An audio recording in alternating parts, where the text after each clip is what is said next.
Hello प्यारे बच्चों, कैसे हो? उम्मीद है आप सभी अच्छे और अपनी पढ़ाई भी अच्छे से कर रहे हैं।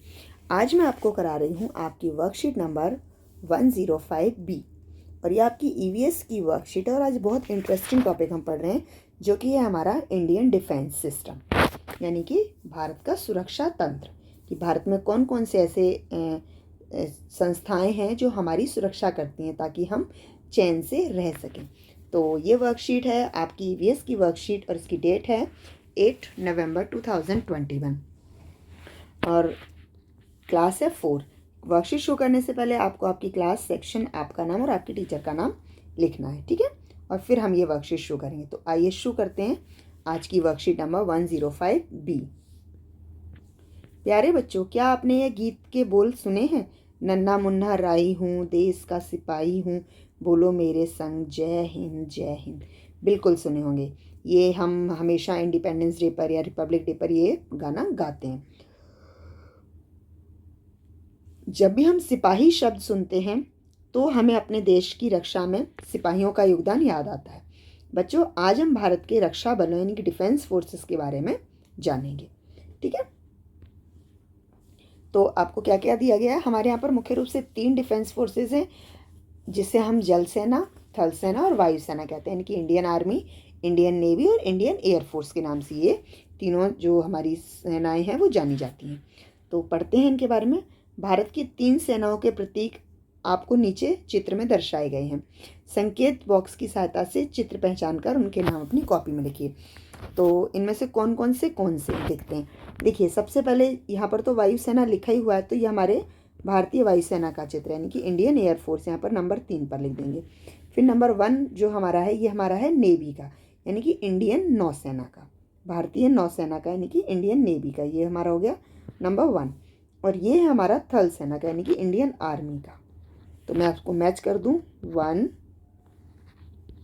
देन ये, ठीक है? तो आप इस तरीके से मिला सकते हैं। अगला है 1 मिलेगा आपका नंबर 3 से, 2 मिलेगा नंबर 1 से और 3 मिलेगा नंबर 2 से। अगला है हमारा बच्चों, नीचे आपको भारतीय सेनाओं की पोशाकें दर्शाई गई हैं। इन्हें पहचानकर इनकी सेनाओं के नाम अपनी कॉपी में लिखिए। तो नंबर 1 पर क्या है? भारतीय थल सेना। भारतीय थल मतलब होता है जमीन, थल सेना, ठीक है? दूसरे नंबर पर है भारतीय वायुसेना। भारतीय वायुसेना, आप इनके आगे सेना लिख लेना। और नंबर 3 पर है भारतीय जल सेना।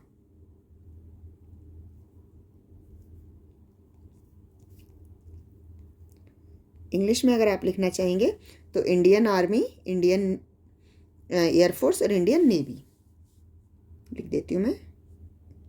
इंडियन आर्मी नंबर 1, नंबर 2 है इंडियन एयरफोर्स और नंबर 3 है इंडियन नेवी, ठीक है? तो अब हम इसका अगला पहला भारतीय थल सेना यानी कि इंडियन आर्मी, भारतीय वायुसेना यानी कि इंडियन एयरफोर्स और भारतीय जल सेना यानी कि इंडियन नेवी, ठीक है? तो अब हम करते हैं इसका प्रश्न नंबर 3। अपने अध्यापक या अध्यापिका की सहायता से नीचे दी गई तालिका में सेनाओं का उनके उच्चतम पद यानी हाईएस्ट पोस्ट से मिलान करके अपनी कॉपी में लिखो। हमारे स्कूल में जैसे सबसे ऊंचे कौन होते हैं? प्रिंसिपल, फिर वाइस प्रिंसिपल, टीचर्स, फिर स्टूडेंट्स, है ना? तो उसी तरीके से हर जगह पर सभी की कोई ना कोई पोस्ट होती है। तो हमें अपनी जो सेना है उसमें सबसे हाईएस्ट पोस्ट पर कौन होता है, सबसे ऊंचा पद किसका है, उन्हें अपने इनसे मिलान कर देना है। आइए शुरू करते हैं। तो देखिए, भारतीय थल सेना यानी कि इंडियन आर्मी जो होती है उसमें सबसे ऊंची पोस्ट पर कौन होता है? फील्ड मार्शल, यानी कि इसे हम मार्शल कहते हैं, ठीक है? भारतीय नौसेना यानी कि इंडियन नेवी में कौन होता है? इंडियन नेवी में होते हैं एडमिरल। और भारतीय वायुसेना में कौन होते हैं? भारतीय वायुसेना में होते हैं एयर चीफ मार्शल, ठीक है? तो पहला सेकंड से, दूसरा थर्ड से और थर्ड फर्स्ट से।